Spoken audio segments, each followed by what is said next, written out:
Chapter number 15 probability. तो ये chapter 9th में भी था, यही नंबर था, सेम टू सेम है, कोई चेंजेस नहीं। जो 9th में था सेम टू सेम है, सिर्फ प्रोबेबिलिटी फाइंड करनी है। थोड़े से नए क्राइटेरिया है जो 9th में भी थे, पर यहाँ थोड़ा डीपली है। सेम टू सेम, कोई चेंज नहीं, और पूरे कोर्स में अगर सबसे इजी चैप्टर है तो वो है probability. So there are two types of probability, experimental probability and theoretical probability. तो अगर आप एक्सपेरिमेंट से फाइंड करते हैं, रियल रिजल्ट से फाइंड करते हैं तो एक्सपेरिमेंट प्रोबेबिलिटी है। और अगर आप अंदाजा लगाते हैं कि या अगर आप ये एक्सपेरिमेंट करेंगे तो आपको इस तरह से रिजल्ट्स मिलेंगे, तो वो थ्योरेटिकल प्रोबेबिलिटी। तो हम जो फाइंड करेंगे, अभी हम जो फाइंड करेंगे वो थ्योरेटिकल प्रोबेबिलिटी होगी, क्योंकि जो इवेंट दी गई है वो एक्चुअली में हम परफॉर्म नहीं करेंगे, उसको एक्सपेरिमेंट नहीं करेंगे, तो हम जो प्रोबेबिलिटी फाइंड करेंगे वो थ्योरेटिकल प्रोबेबिलिटी होगी।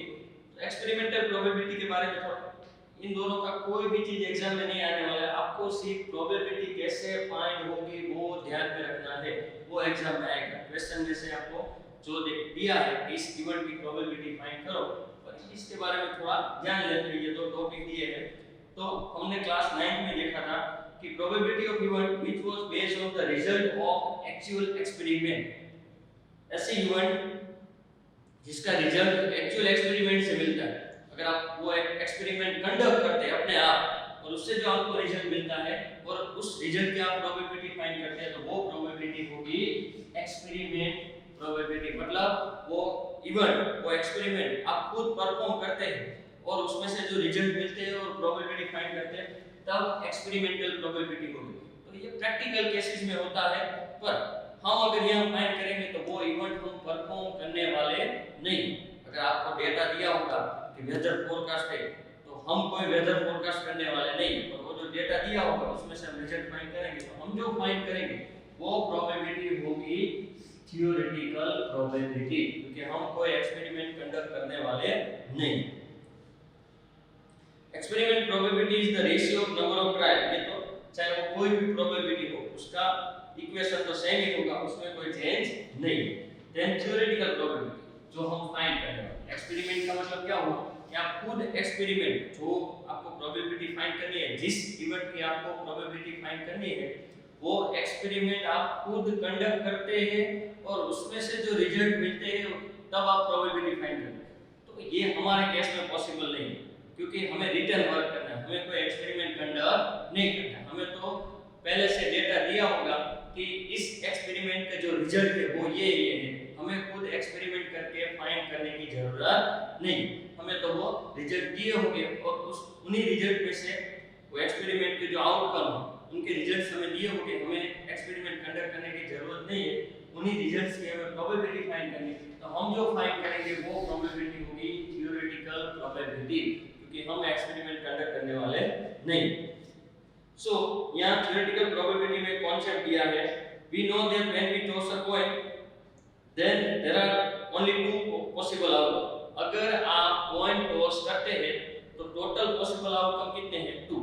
आप अगर कॉइन टॉस करते हैं तो 2 से ज्यादा आउटकम नहीं हो सकते। कौन कौन से? हेड और टेल। तो ये जो इवेंट है, कौन सी event? Tossing a coin, coin को टॉस करना, तो उसमें टोटल पॉसिबल आउटकम कितने हैं? 2, हेड और टेल। सो तो हमें अगर हम जो प्रोबेबिलिटी फाइंड करते हैं वो कौन सी है? Theoretical probability. अब यहाँ पर टोटल रिजल्ट्स कितने हैं? टोटल आउटकम कितने हैं? 2। तो जब भी आप थ्योरेटिकल प्रोबेबिलिटी फाइंड करते हैं तब आपको ये मानना है कि उसके जो भी रिजल्ट है, जितने भी है, जैसे यहाँ एक इवेंट क्या हो गए, टॉसिंग अ कॉइन, तो उसमें टोटल 2 रिजल्ट है, तो आपको ये मानना है कि इन दोनों रिजल्ट के आने के जो चांसेस है वो इक्वल, किसी का ना हायर है किसी का ना लोअर, दोनों रिजल्ट्स मिलने के जो चांसेस है वो कैसे है? इक्वल। मतलब प्रोबेबिलिटी की लैंग्वेज में उसे क्या कहा जाता है? Equally likely. मतलब दोनों के चांसेस इक्वल है, ऐसा नहीं कि हेड आने के चांसेस हायर है और टेल आने के चांसेस लोअर है, दोनों रिजल्ट्स आने के चांसेस इक्वल है। आपको अगर आप थ्योरेटिकल प्रोबेबिलिटी फाइंड करते हैं तब आपको यही मान के चलना है कि उस एक्सपेरिमेंट के, उस इवेंट के जितने भी रिजल्ट है, जितने भी आउटकम्स है, उन सभी के चांसेस इक्वल है, किसी का लेस या मोर नहीं। तो ये एक चीज आपको ध्यान में रखनी पड़ेगी। एक अदर एग्जांपल दिया है कि अगर आप डाई थ्रो करते हैं, then there are total 6 out. If you throw a balance die, अगर आप बैलेंस डाई थ्रो करते हैं, then there are total 6 outcome. तो तब आपको टोटल 6 आउटकम मिल सकते हैं। कौन कौन से? 1 2 3 4 5 एंड 6।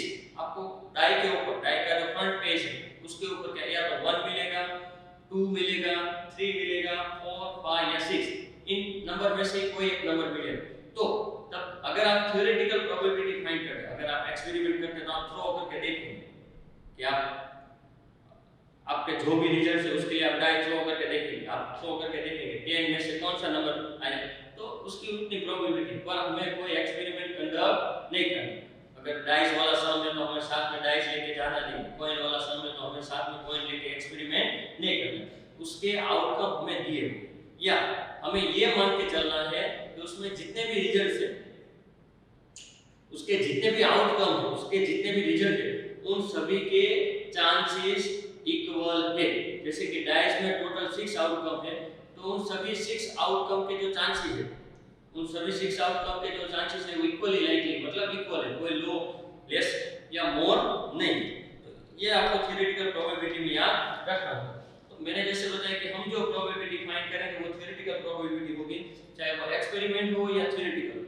कॉन्सेप्ट अलग अलग है, पर दोनों का फाइंड करने का फॉर्मूला तो एक ही है। और पूरे चैप्टर में ये एक ही फॉर्मूला है जो हमने 9th में भी देखा था और यहाँ भी दिया था। तो नंबर ऑफ आउटकम्स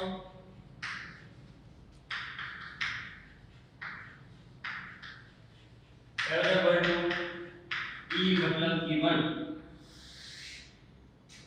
हमारी जो इवन उसको फेवर करने वाले आउटकम, और नीचे आएगा टोटल पॉसिबल आउटकम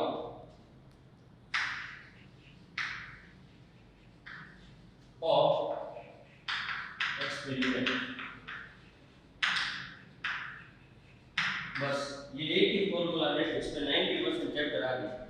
9th में भी यही था, 10th में भी यही है, कोई चेंज नहीं। अगर आपको किसी भी इवेंट की प्रोबेबिलिटी फाइंड करनी है तो number of outcome favourable to even, उस इवेंट को फेवर करने वाले आउटकम ऊपर आएंगे, और टोटल पॉसिबल, वो जो एक्सपेरिमेंट है उसके जो टोटल पॉसिबल आउटकम है वो नीचे आएंगे। तो इस फॉर्मूला का यूज करके आप कोई भी इवेंट की प्रोबेबिलिटी फाइंड कर सकते हैं। अब प्रोबेबिलिटी का मैथमेटिकल मीनिंग क्या है?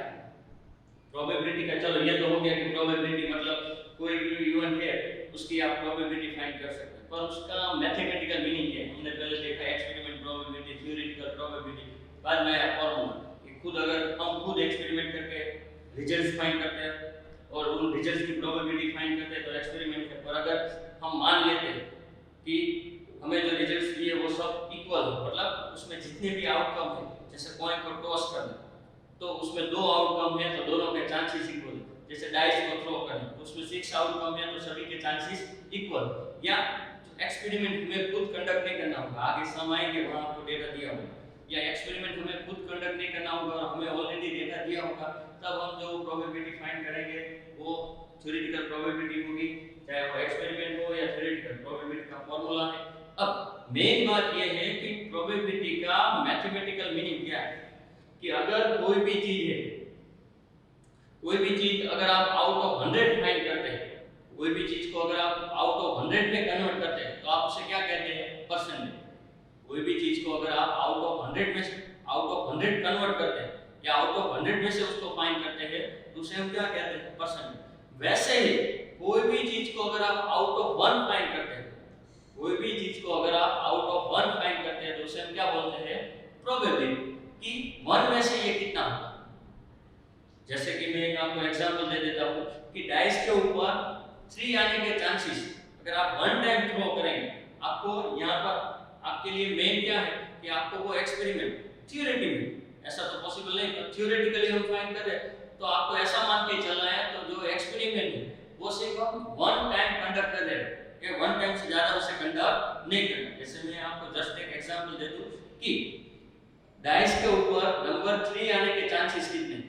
अगर आप 1 टाइम डाई थ्रो करेंगे तो उसका जो फ्रंट फेस है उसके ऊपर नंबर 3 आने के चांसेस, मतलब प्रोबेबिलिटी प्रोबेबिलिटी का दूसरा वर्ड क्या है? चांसेस। उसकी कितने पॉसिबिलिटी है? Chances, possibility, they are related to probability. कि कोई भी इवेंट होने के चांसेस कितने हैं, उसकी पॉसिबिलिटी कितनी है, they are related to probability. तो ये फॉर्मूला है। और मैंने जैसे आपको बताया कि अगर कोई भी चीज हम कंडक्ट करते हैं और वो जो रिजल्ट उससे आउट ऑफ वन में से कितना है, उसे क्या बोला जाता है? प्रोबेबिलिटी। अब दिया है एलिमेंट D1। अब हम हमारे टेक्स्ट बुक में से देखेंगे।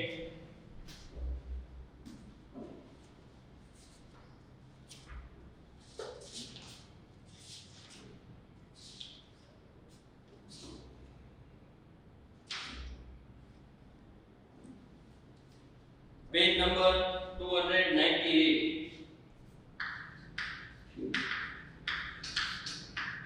Text book page number 298।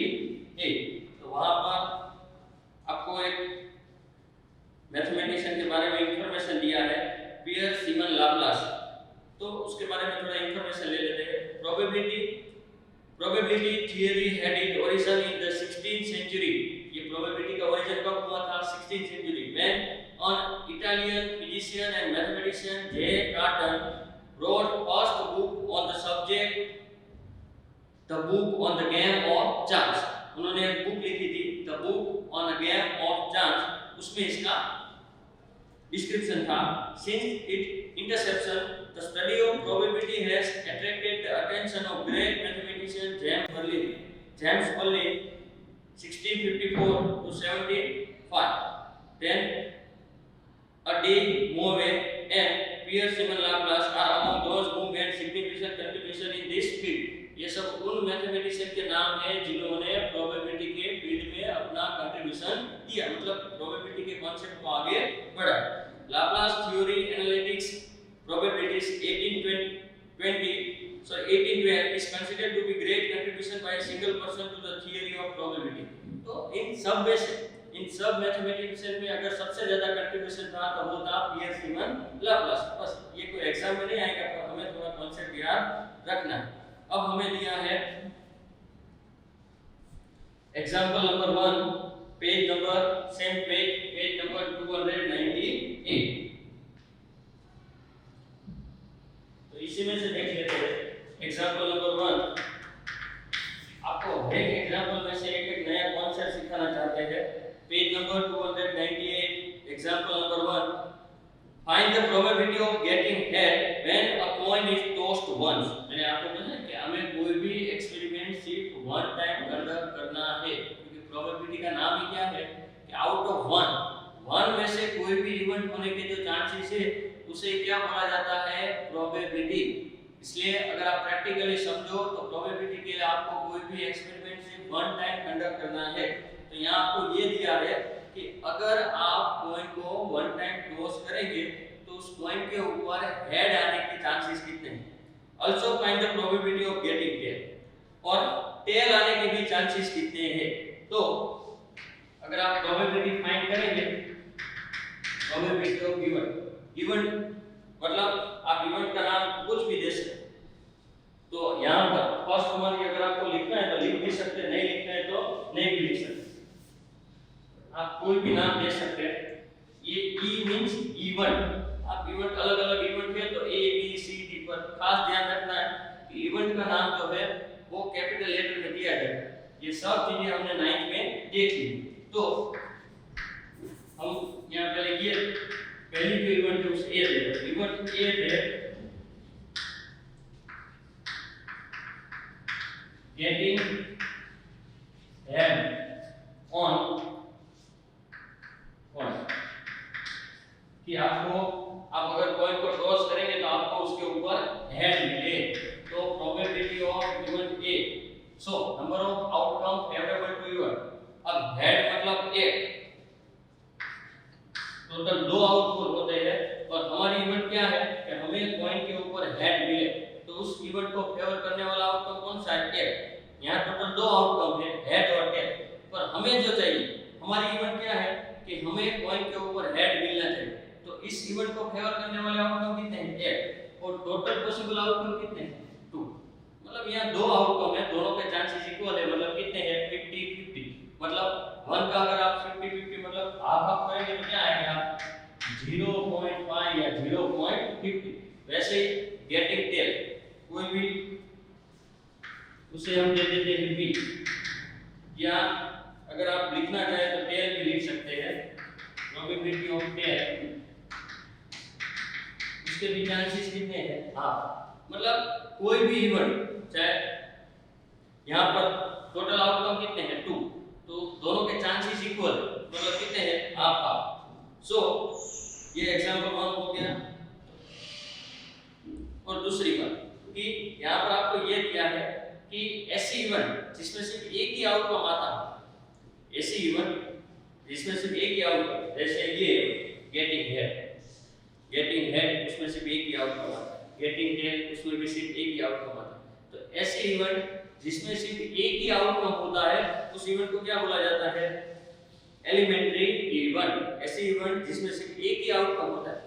ये सम कोई नया नहीं है, ये 9 में भी आ गया, बहुत इजी है, इससे कोई लेना देना नहीं। पर मेन कॉन्सेप्ट क्या है एलिमेंट्री इवेंट के कॉन्सेप्ट को समझना कि एक्सपेरिमेंट, पूरा एक्सपेरिमेंट करते हैं, उसमें से बहुत सारी इवेंट होती है। जैसे ये जो एक्सपेरिमेंट है वो क्या है टॉसिंग ए कॉइन वंस, कि कॉइन को एक बार टॉस करना, तो उसमें आपको टोटल कितने आउटकम मिलेंगे 2, हेड एंड टेल। अब आप अलग-अलग इवेंट बना सकते हैं, इसमें से बहुत सारे इवेंट बना सकते हैं। तो यहाँ तो सिर्फ 2 आउटकम है, ज्यादा इवेंट नहीं बन सकते, पर अलग कोई अगर एक्सपेरिमेंट है उसमें तो आप 2 से ज्यादा 3 से ज्यादा भी इवेंट बना सकते हैं। तो यहाँ हमने जो इवेंट ली या बुक में जो दी वो क्या है, एक ये है गेटिंग हेड और दूसरी क्या है गेटिंग टेल। इन दोनों इवेंट में सिर्फ एक आउटकम आ रहा है, मतलब ये दोनों इवेंट कैसी है एलिमेंट्री मतलब सिंगल। ये दोनों इवेंट कैसी है एलिमेंट्री इवेंट, क्योंकि उसमें एक आउटकम आ रहा है। इसी से रिलेटेड एग्जांपल 2 कि a bag contain red ball, blue ball and yellow ball, all the balls being of the same size, सभी balls की साइज सेम है। Kritika takes out the ball from bag without looking into it, Kritika bag में देखे बिना उसमें से कोई भी बॉल बाहर निकाल रही है। What is the probability that she takes out, ये उसके चांसेस कितने हैं कि उसने येलो बॉल निकाला होगा, रेड बॉल निकाला होगा या ब्लू बॉल निकाला होगा। अब अगर आप देखेंगे तो ये जो है सभी इवेंट, तो एक्सपेरिमेंट क्या है कि एक बैग के अंदर 3 बॉल, एक का कलर रेड है, एक का ब्लू है और एक का येलो, और तीनों की साइज सेम है। अब कृतिका ने बैग में देखे बिना कोई एक बॉल पिकअप किया, तो यहाँ पर ये जो तीनों इवेंट है उन तीनों में सिर्फ एक आउटकम आएगा। क्यों? क्योंकि एक कलर का एक ही बॉल, तो यहाँ जो ये तीनों इवेंट उसमें सिर्फ एक आउटकम आएगा। टोटल आउटकम कितने हैं 3, क्योंकि टोटल बॉल्स कितने हैं 3, तो ये तीनों इवेंट कैसे हैं एलिमेंट्री इवेंट, क्योंकि इन तीनों में सिर्फ एक आउटकम आएगा। और अलग अगर आप अलग तरीके से देखें, अगर आप अलग नए तरीके से देखें तो टोटल आउटकम कितने हैं 3, उन एक आउटकम की एक इवेंट, अगर आप एक आउटकम की एक इवेंट बनाते हैं, यहाँ टोटल आउटकम कितने हैं 3। मैंने पहले क्या बताया कि अगर कोई इवेंट में सिर्फ एक ही आउटकम आता है तो उसे हम एलिमेंट्री इवेंट बोलते हैं। आप रिवर्स उल्टे तरीके से भी देख सकते हैं कि अगर आप टोटल आउटकम में से एक आउटकम की एक इवेंट बनाते हैं तो उसे क्या बोला जाता है एलिमेंट्री इवेंट। और दूसरी बात कि उन सभी एलिमेंट्री इवेंट की प्रोबेबिलिटी का सम कितना होगा 1। क्यों? क्योंकि सब में एक आउटकम आ रहा है, और सब इवेंट मिला के क्या हो जाएगा एक्सपेरिमेंट। सब इवेंट में सिंगल आउटकम आ रहा है, तो वो सब इवेंट की प्रोबेबिलिटी की मिला या सब इवेंट मिला के क्या हो जाएगा एक्सपेरिमेंट। सब इवेंट के आउटकम कंबाइन करेंगे तो आपको क्या मिलेंगे टोटल पॉसिबल आउटकम।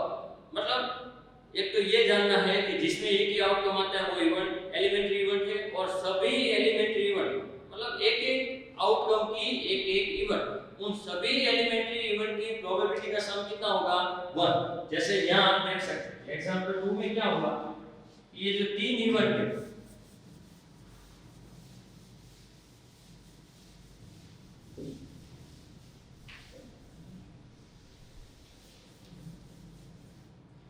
यहाँ जो 3 इवेंट है, एक येलो बॉल जो कलर है वही नाम दे, येलो बॉल के इवेंट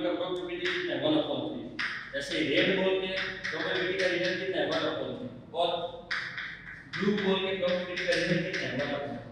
ये सभी इवेंट एलिमेंट्री इवेंट है, इन सब की प्रोबेबिलिटी का सम करो। येलो की प्रोबेबिलिटी प्लस रेड की प्रोबेबिलिटी प्लस ब्लू की प्रोबेबिलिटी, इन तीनों का सम करो 1/3 प्लस 1/3 प्लस 1/3 3/3 मतलब। तो कहने का मतलब क्या है, एक एक आउटकम में से एक एक इवेंट बनेगी और वो सभी इवेंट तो एक एक वो जो आउटकम है उसका टोटल क्या होगा, टोटल पॉसिबल आउटकम, क्योंकि ये सब कंबाइन करेंगे तो आपको टोटल आउटकम मिल जाएगा। और उनकी प्रोबेबिलिटी का टोटल करेंगे तो क्या आएगा 1, और प्रोबेबिलिटी 1 से ज्यादा नहीं हो सकती। एक बेसिक चीज है जो आपको ध्यान में लेनी पड़ेगी कि कोई भी इवेंट की प्रोबेबिलिटी, या आपको खास ध्यान में रखना, कोई भी इवेंट की प्रोबेबिलिटी ग्रेटर देन और equal to 0 and less than equal to 1 होगी। ये हमने 9 में भी देखा था कि कोई भी इवेंट की प्रोबेबिलिटी ग्रेटर देन और इक्वल टू 0 और लेस देन और इक्वल टू 1। तो यहाँ पर 0 या 0 से ज्यादा, 1 या 1 से कम, तो 0 और 1 भी आता है। तो जिस इवेंट की प्रोबेबिलिटी 0 है उस इवेंट को क्या बोला जाएगा, इम्पॉसिबल इवेंट। आप बहुत सारे एग्जांपल दे सकते कि getting 101 mark out of 100 mark, कि 100 मार्क के टेस्ट में से 101 मार्क मिलना, तो ये इवेंट कैसी है, इम्पॉसिबल इवेंट। तो उसकी प्रोबेबिलिटी क्या होगी, 0। मतलब जिस इवेंट की प्रोबेबिलिटी 0 होगी वो इवेंट कैसे होगी, इम्पॉसिबल। और दूसरा 1 एग्जैक्ट 1, जिस इवेंट की प्रोबेबिलिटी एग्जैक्ट 1 होगी वो इवेंट कैसी होगी, श्योर इवेंट, मतलब गारंटेड वो इवेंट होने वाली है। जिस इवेंट की प्रोबेबिलिटी 1 होगी वो इवेंट कैसी होगी, श्योर इवेंट, उसका नाम क्या होगा, श्योर इवेंट। अब आपको नेक्स्ट कॉन्सेप्ट दिया है कॉम्प्लीमेंट्री इवेंट, और मैंने जो आपको बताया वो यहाँ पर दिया है page number 301। The probability of event which is impossible to occur is 0. Such an event called impossible event. और probability of event, ऐसे इवेंट जिसकी प्रोबेबिलिटी 1 है उसे क्या बोला जाएगा, श्योर या सर्टेन इवेंट। वो आपको पेज नंबर 301 पे दिया है। ये जो कॉन्सेप्ट मैंने बताया वो आपको पेज नंबर 301 पे दिया होगा।